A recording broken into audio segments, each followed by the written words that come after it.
Quité mi venda para al fin poder dar vuelta al capítulo y que vi, ¿tú qué crees? Otra hoja en blanco para escribir, construir historias, para dejar sentimiento plasmado en las memorias. ¿Quién no ha sentido el jodido peso de la decepción? Cuánto hemos mantenido preso nuestro corazón a una ilusión que cuelga de un hilo. Se cortó frente a mis ojos, ahora quiero estar tranquilo. A veces pienso el por qué me siento tan ajeno a todo y porque en esta realidad no me he sentido cómodo. Y es porque yo siento que amo cosas diferentes, vivo para ser feliz, no popular socialmente. Sientes que la vida en tu cara te golpea, pase lo que pase seguiré defendiendo la idea que no esconde la verdad y que esta vida no es tan fea, que tu sueño es esperanza para seguir la pelea, que tu corazón resista la herida del camino. Al parecer puede que exista eso que llaman destino, solo sé que no asusta lo que desconocemos. Dicen que es irracional guiarnos por lo que sentimos. Son sonidos del corazón, el ideal sigue en pie a pesar de tanta traición. ¿Cuál es tu dirección? Vivo buscando la correcta, la música logra que mi alma se sienta perfecta. Son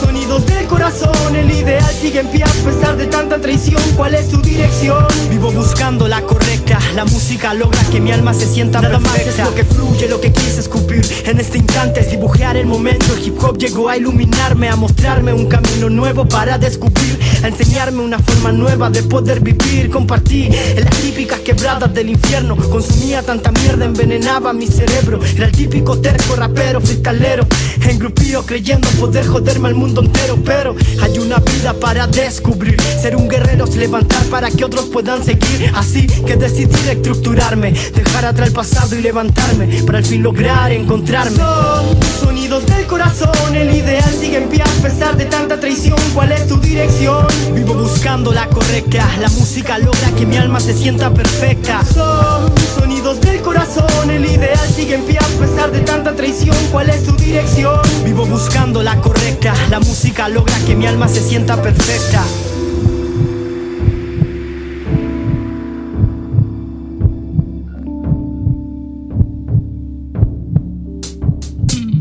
Es mi única salida, transformar en melodías historias de mi vida y así